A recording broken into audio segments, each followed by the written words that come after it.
Firstly, we're very excited to be here to present our fellowship trip to Brisbane, Australia. My name is Fiona Woods, and as Carr said, I work in education in Laura Lynn Children's Hospice in Dublin. And Karen? I'm Karen Carr, and I'm Children's Education Team Manager at Horizon House in Belfast. I suppose ours is it was a joint collaboration between the two of us and took us to Brisbane. And I probably started with the All Ireland Institute in was November at the Education Forum in the Clarion Hotel, where Karen Charnley kindly positioned both Karen and I beside each other for dinner to make sure that we know each other, because we hadn't met before. By that stage I was only about 5 months in post in the Children's Hospice. And so since then we had I travelled to Northern Ireland to meet Karen in her but we didn't know each other, and Karen was keen that we would make the links between each other. So it all started last November, and I suppose that has been one of the challenges as well of being on two different sites and not knowing each other. So that's part of, I suppose, the learning that we had as well, was getting to know our different services, north and south. This was meant to be an interactive map, and it was meant to take you from Belfast to Fermanagh to Dublin to Brisbane and to Queensland University of Technology campus. But unfortunately, Karen went a lot of trouble trying to do it, but it didn't. I think the link is back to her desktop. But anyway, so you can imagine it. And that's one of the challenges. We're supposed to be doing e-learning, and that's one of the IT challenges that we face, is having things accessible on different modes and having them accessible across sites and that. And I'm sure Kevin was similar with it's a challenge. Just to start off by Brisbane by night, we rarely saw Brisbane by day because we were out at Queensland University. It was dark by 5:30, 6 o'clock in the evening, so we did see it by evening, a few evenings. We were out at the Kelvin Grove campus of Queensland University of Technology, which was practically in the city, and the site there was where Professor Patsy Yates and her team work from. They are based in the Institute of Health and Biometrics building, which was actually built with funding from Atlantic Philanthropies, which Patsy Yates was actually very impressed when we said that. When we figured out that there was links between the All Ireland Institute and Atlantic Philanthropies, and Patsy Yates would have been very aware of our work that we were doing here internationally. This is her. Oh, sorry, you moved. This is the whole team. Patsy Yates is beside Karen there in the middle, and they were all very kindly gave us a huge amount of time and expertise, and they actually were very kind in that we had asked for a certain amount of things, but they actually gave us probably more than we'd actually looked for, because they kind of knew maybe where our gaps were as well. So our aim was, I suppose our overall aim was to increase our awareness of the palliative care for you training programme and how it was developed. The PCC for you is Australia don't have any, love shortened names, and they love acronyms, and so PCC for you is palliative care curriculum for undergraduates. Now, while it wasn't an undergraduate programme, we liked the model that they had used, and we felt that it could be a very useful model that we could take here. So we needed to be reassured as well that there was a significant impact for the staff, and to validate such a course being developed, because the numbers here are relatively small. The palliative care curriculum is actually a joint initiative. It's led out by Queensland University, but it's also done in conjunction with Flinders University and Curtin University of Technology. So it is a national programme, but it is funded by the Queensland University. It is solely funded by the Queensland government, and they've been very generous. Why did we do it? For professionals who care for children and young people requiring palliative care needs, many of them do not have specific training, because this is such a relatively new field. And the numbers of children and young people requiring support are increasing.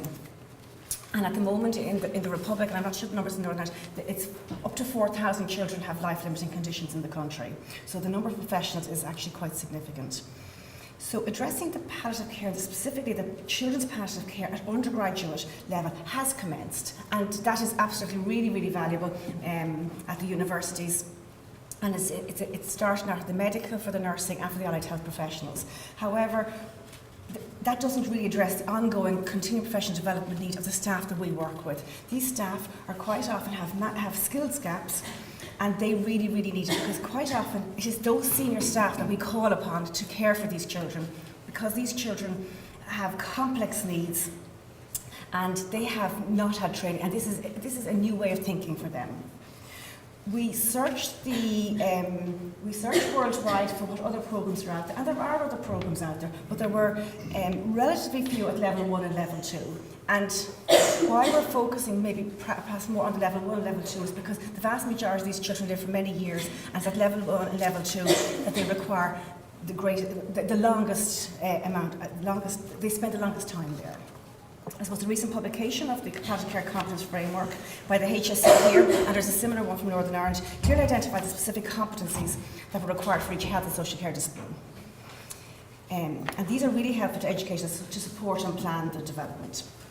We're also conscious that there may be a need for this training for lay carers. So these, on top of our professionals, and I know in the adult world, families do provide an over to the care for it, but they are not quite often they are the primary carer, but for children they are completely dependent on their parents and the lay carers to care for them. So why do we go to Australia? It might seem like an awful long way to go, and people would have said, why can't you do it by Skype? But actually it was, so really the opportunity was to learn from an innovative e-learning technology that actually was in place and had been working. And accessing education training is expensive from a financial and time perspective. And many organisations, my own included, are really struggling to facilitate staff the luxury of attending courses and conferences. It might appear to us not like a luxury to attend them, but unfortunately when you're trying to have bedside nurses on the ground, and there's quite a skills shortage at the moment. So finding the right method to deliver good quality, appropriate training which meets the needs of a wide range of professionals over the island of Ireland, we felt that e-learning offers this innovative and flexible approach. And it can enhance the knowledge, skills and attitudes of professionals to provide this quality care. For us, there's a need to develop and design education and training programs that meet all the needs of the children, and I said from the consultants to the lay carers to the volunteers. These programs should have appropriate recognition for the completion at the appropriate level, and this will vary for the different target groups. And the palliative care use a model of case studies which can be adapted, and these as a basic, and they use case studies, but they also use video case studies, which could be very useful at targeting different groups, but also at targeting, using the same video for different learning outcomes for different groups. And also, it's a modular approach with, and Carr will explain that a bit later, it's a modular approach with different modules. So, what were our learning outcomes when we were going out there? We wanted to develop knowledge, skills and understanding of designing and implementing an e-learning curriculum to support professionals and laypersons, which we've already explained. We wanted to gain deeper understanding of the innovative education tools and programs developed by PCC4U and utilise if possible, and maybe transfer the skills that they had learned to the development of our educational and learning supports that to meet the specific needs of children's palliative care in Ireland. We wanted to explore the logistics of implementing such online programs and to ensure that the needs of the learner are incorporated into the design of the program.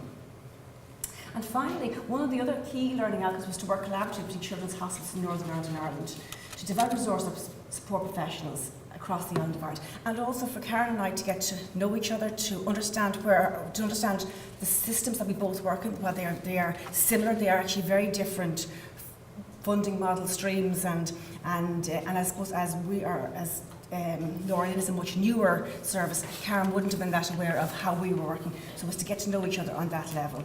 And yes, we did have to go all the way to Australia, but it was actually it was nearly easier to get there than to get up the road to Belfast. I'm going to hand you over to Karen now to continue. Okay, there is a brief look at our itinerary. Mostly we were based at Queensland University of Technology, with the odd escape day, where we went to see other very specific things relative to children's palliative care, and we'll talk through those later. Our key learning out of our 6 days Gallivant, I suppose specifically what we were looking at is how is this programme useful to us, and if it is useful, how do we go about bringing it back here and using it here within the island of Ireland. So the design of the programme, very specifically, obviously it was for undergraduate. So they most definitely set out starting looking at what the curriculum would hold first of all, and then within the curriculum what were the key points and the focus points, and then they went on to develop their video after that, their video vignettes, which were then very specifically aimed at making sure they were focusing on the correct points. Okay.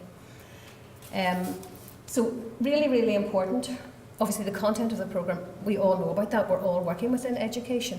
So that's a massive, massive part and takes an awful lot of work.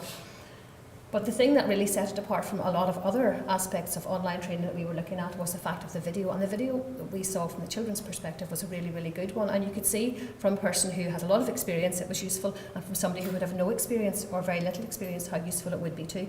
So a really, really key aspect of it was getting the video right. And a lot of what we learned when we were there is, was how to go about getting the video absolutely spot on and perfect. Should it be cartoons, should it be real stories, should it be actors? What we learned was it has to be a professional actors, and those professional actors have to be auditioned and employed by people who know what they're doing. So it's not you or I saying, oh, that little child would be perfect in that position. It's people who know what they're doing. The script writing, also working hand in hand with professionals who know exactly what they are doing, based on the knowledge and experience of people who are working in the area. But the script itself should be certainly followed up on by the experts who know what they're doing. The costing in Australia was funded by the government, so it didn't seem to be it seemed to be a bottomless pot. That will not be the situation with us, so it's something that we would need to be very carefully looking at, obviously. Marketing, I suppose that's open. We're looking at a new course here potentially. Are we looking to earn money from it, to make money from it, or to cover our costs? Or are we just going to get a lump sum that someone's going to give to us that we don't have to worry about anything else? Those are questions for the future. Whilst we were there, we learned a bit about their PEPA programme. And that's their programme of experience in palliative care approach, and that's where they're looking much more at the practicalities. They're bringing people in from the practical areas and learning from them, but also teaching them about palliative care also. And then that's going back out into the areas.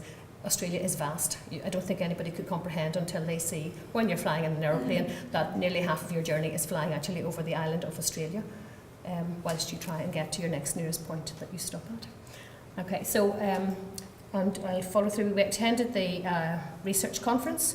We popped in to visit the simulation labs because that's something I was specifically interested in, which is a programme that I was trying to start in Belfast with the university there, and we were having a training day for our staff there, so I wanted to have a quick look.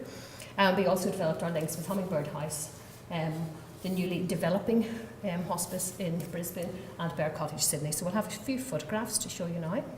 Okay, that's to prove we definitely attended the conference. At least we went in through the front door and got our photograph taken.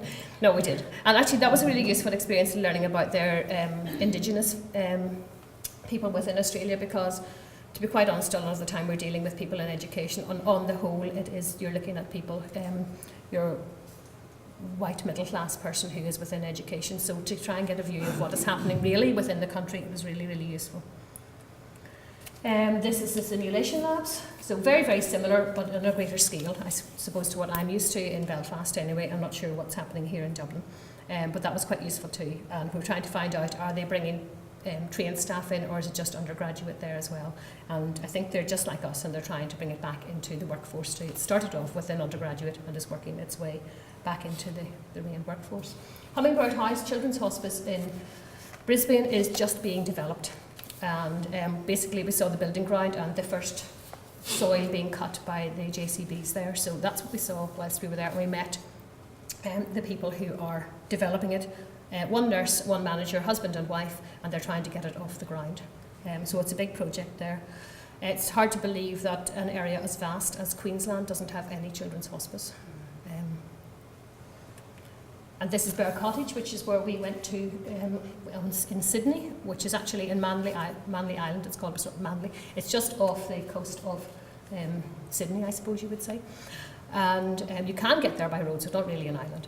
But It's run on a different way to most of our children's hospices, in the fact that the families all come to it because it's such a vast area that they would have to transport themselves over. The families actually come and stay with the children there, and it's very much more intensive. They could be getting chemotherapy, etc., whilst they are there, very closely linked to the Sydney Children's Hospital. So quite different to what we would be experiencing here. So what happens now? Okay, well, we can definitely say that there are aspects of this programme which would be very, very useful. It depends an awful lot on the funding. There are certainly small projects we could get up and running from it with, I suppose, quite little funding, but if we want to do it expertly and professionally, then we are looking at quite a vast amount of funding would probably be required. Certainly from a collaborative point of view, we are developing our relationships, as I say, and 10 days living in the one bedroom in Australia helps that.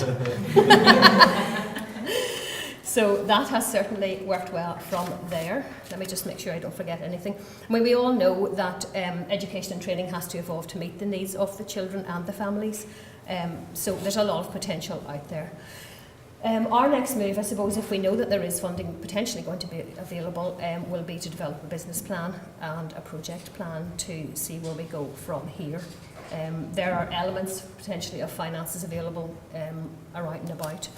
So I suppose we have potential to certainly take our knowledge forward on this one. Who do we thank? The All Ireland Institute, most definitely. Atlantic Philanthropies for funding it all as well. Patsy Yates and her team in Queensland University of Technology. Our own individual hospices and our managers and directors for allowing us time out from work to actually attend. Thank you very much.